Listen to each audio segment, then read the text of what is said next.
कहानी की शुरुआत में हमें 1978 का टाइम देखने को मिलता है, जिसमें एक आदमी अपनी गाड़ी के अंदर बैठा सराय इलाके को पार कर रहा था। जो शक्ल से तो बहुत ही हैप्पी लग रहा था, लेकिन उसके कारनामे भी आप लोगों को जल्द देखने के लिए मिल जाएंगे। जिसे कुछ टाइम आगे जाते एक और आदमी देखने को भी मिलता है, जो ड्रिफ्टर नाम के एक आदमी से डरा हुआ था, क्योंकि इस इलाके में ड्रिफ्टर नाम का आदमी बिना देखे सभी को मारता जा रहा था और उससे बच पाना भी किसी के बस में नहीं था। जिसे गाड़ी वाले तो बस एक मजाक ही समझ रहा था और वो इसी वजह से दूसरे को लिफ्ट भी नहीं देता, क्योंकि वो जानता था कि अगर मैंने ऐसा किया तो बहुत बड़ा नुकसान उठाना पड़ेगा। जिसकी वजह से कुछ टाइम आगे जाते इसे भी ख्याल आ ही जाता है कि मुझे इस आदमी को लिफ्ट देनी चाहिए, लेकिन ये सारा कुछ इसका बस एक प्लान ही था। जो अपनी गाड़ी को स्पीड के साथ चलाता ही लिफ्ट वाले आदमी को कुचल देता है, जिसमें उसकी एक टांग तो बहुत ही बुरी तरह कुचली जाती है, जबकि रुकने वाला ये भी नहीं था। जो आखिर में उसी की बॉडी के ऊपर गाड़ी रोकते बाहर निकलकर अपने औजार निकालने लग जाता है, क्योंकि ड्रिफ्टर कोई और नहीं बल्कि यही आदमी ही था, जो आखिर में उसकी जुबान काटते वहां से चला जाता है। लेकिन इससे बहुत बड़ी गलती हो चुकी थी। जो जल्दी में अपनी गाड़ी का एक पार्ट वहीं पर गिरा जाता है, जिसे पुलिस वाले देखते ही पीछे लग जाते हैं और ये आदमी भी सब कुछ खत्म करते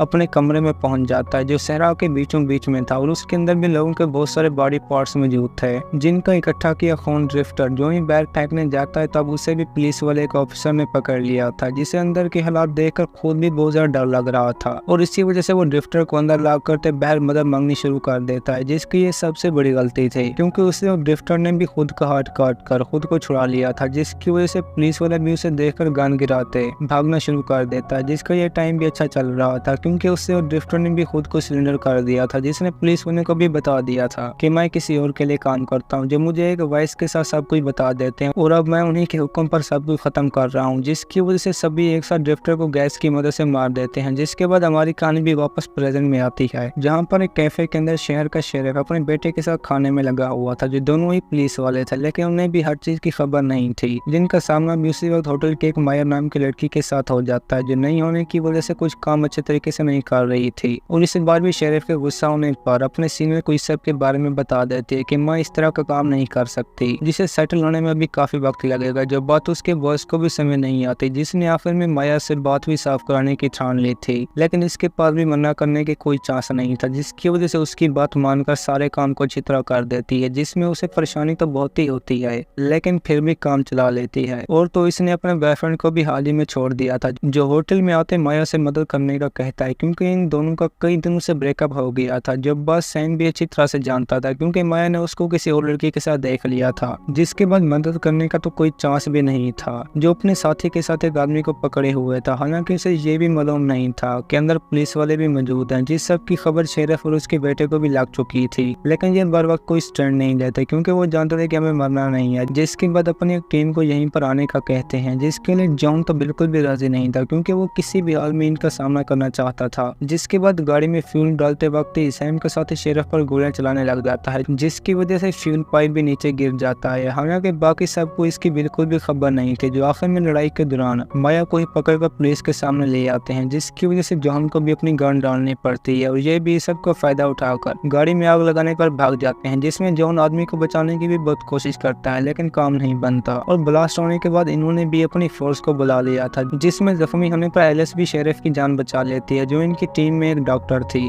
और ऊपर से सैम की भी अपने साथी के साथ लड़ाई हो जाती है, जो बाहर किसी भी हाल में जाना चाहता था, जिनके पास पैसों का भी एक बैग मौजूद था। और इस सब की खबर शेरिफ को भी नहीं थी, जो अपनी टीम को बैकअप के लिए कॉल कर रहा था। और ऊपर से टॉम ने भी माया के ऊपर गन तान ली थी, जो इन्हें हर हाल में गाड़ी की चाबियां देने का कह रहा था। अब चलते हैं जॉन की तरफ, जो इस केस को इन्वेस्टिगेट कर ही रहे थे कि बीच में उन्हें भी कुछ अजीब तरह की स्मेल आना शुरू हो जाती है, जो बस सभी को बहुत ही हैरान कर देती है, क्योंकि आज से पहले ऐसा कुछ भी नहीं हुआ था, जिसकी खबर माया को भी नहीं थी। उसका बॉयफ्रेंड भी माया से बस गाड़ी की कीज मांग रहा था, लेकिन गुस्सा होने पर ये भी उसे देने वाली नहीं थी। हालांकि सैम उसे इतना भी बता देता है कि अगर तुमने कीज ना दी तो टॉम तुम्हें मार देगा, जिसकी बातों का माया पर बिल्कुल भी असर नहीं होता। और वो इस सब के बाद गुस्से में आकर कीज को बाथ में डाल देती है, जिसकी वजह से टॉम भी गुस्से में आकर उसे मारने लगता है। लेकिन सैम वादा करता है कि मैं तुम्हें किसी भी हाल में कीज ला कर दूंगा, जिनकी बातें मानकर टॉम भी इन्हें छोड़ देता है। और यह भी इसी के साथ जमीन में मौजूद एक टनल के अंदर घुस जाते हैं, जहाँ का सारा सेटअप सेटअप बिल्कुल बिखरा हुआ था और माया भी किसी काम को हाथ नहीं लगा रही थी, जिसकी वजह से सभी के सभी काम सैम को ही करने पड़ते हैं। जब बात हॉल में जाने के बाद कीज ढूंढने की बहुत कोशिश करता है, लेकिन उसकी ये सारी मेहनत बिल्कुल बेफायदा जाती है, क्योंकि कीज अब तक भी माया के पास ही मौजूद थे। जिन्हें देखकर सैम गुस्सा तो बहुत ही था, लेकिन कहता कुछ भी नहीं, क्योंकि उसने भी पहले माया का बहुत दिल दुखाया था। जबकि ऊपर से पुलिस वाले भी इन्हीं के कैबिन तक पहुंच चुके थे, जिन्हें रास्ते में एक बूढ़ा भी देखने को मिलता है, लेकिन वो नहीं जानते थे कि यहाँ पर क्या हो रहा है, जिसकी वजह से जॉन बस उन्हें देख ही रहा था कि बीच में एंट्री होती है टॉम की, जो बिना टाइम वेस्ट के जॉन के सामने ही एलिस को पकड़ लेता है और वो इसके बदले में खुद को छोड़ने की डील मांग रहा था, जिसके लिए ऑफिसर राजी तो बिल्कुल भी नहीं था, लेकिन एलिस की जान की खातिर उन्हें ये फैसला भी करना पड़ता है। और ऊपर से रास्ते में दिखने वाला बूढ़ा भी मार चुका था, जिसका इल्जाम वो सैम पर लगा रहे थे, लेकिन माया ये बात वादे कर देती है कि सैम सारा टाइम मेरे पास ही था। जिसके बाद दोनों माया को छोड़ते एक साथ ही वहाँ से भाग जाते हैं और हीरो बनने के चक्कर में जॉन भी उन्हीं का पीछा करने लगता है, जिसे बिल्कुल भी खबर नहीं थी कि मैं कहाँ जा रहा हूँ, लेकिन फिर भी शराब में भागने शुरू कर देते हैं। हालांकि उसके फादर ने रोकने की भी बहुत कोशिश की थी, जो बड़े आराम के साथ आगे बढ़ रहा था। अब चलते हैं टॉम के पास, जो सैम से बदबू वाली स्मेल सुनते ही गाड़ी से उतार देता है, जिसके बाद अकेला शहर की तरफ जाने लगता है। और उनकी खबर माया के साथ साथ एलिस और शेरिफ को भी नहीं थी, जो एक केबिन में बस इनका इंतजार ही कर रहे थे। जबकि दूसरी तरफ जॉन को भी भागते भागते अपने सामने एक इनविजिबल दीवार देखने को मिलती है, जो सामने से बिल्कुल क्लियर लग रही थी, लेकिन उसे पार कर पाना किसी के भी बस में नहीं था। और ऊपर से दीवार पर गन फायरिंग का भी असर नहीं हो रहा था, जिसकी वजह से जॉन भी डर कर दोबारा फादर के पास जाने लगता है। और यही सारा कुछ सैम टॉमी के साथ भी होता है, जिसकी गाड़ी तेजी के साथ जाने के चक्कर में दीवार के साथ टकराते ही बहुत बुरी तरह टूट जाती है। और इस एक्सीडेंट में टॉम भी बहुत बुरी तरह इंजर्ड हो जाता है, जिसको सैम देखते ही डर जाता है, क्योंकि टॉम के ऊपर का सारा हिस्सा गायब हो चुका था, जिसे वो एक रैपर के साथ क्लोज कर देता है ताकि डर न लगे। जिनकी दूसरी तरफ जॉन भी अब एक ऐसे आदमी के पास पहुंच गया था, जिसने एक और आदमी की बॉडी काट चुकी थी, और वो इस वक्त भी यही काम करने में लगा हुआ था, जिससे डरकर जॉन तो अपनी जान बचा लेता है, लेकिन सैम को इसकी बिल्कुल भी खबर नहीं थी। जिनके सामने आकर वही आदमी आते ही आग के साथ हमला कर देता है, जिसमें पैसों के साथ साथ टॉम को भी अपनी जान से जाना पड़ता है, और सैम डर के मारे वहाँ से भाग गया था।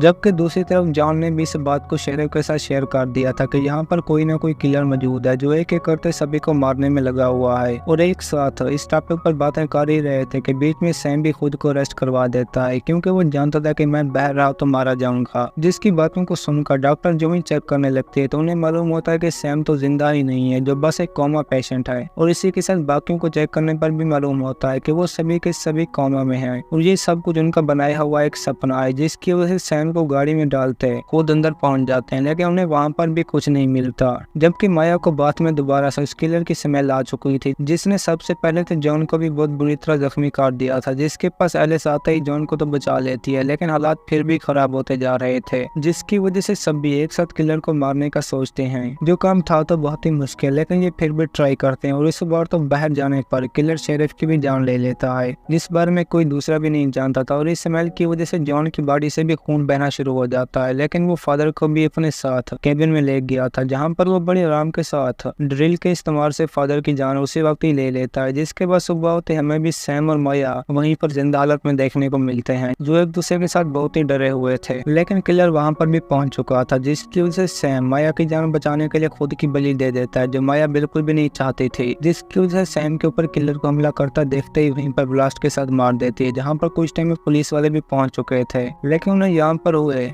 मर्डर का कोई भी सबूत नहीं मिल रहा था। हालांकि उन्होंने फादर पर भी बहुत सर्जरी की, लेकिन कोई फायदा नहीं हुआ।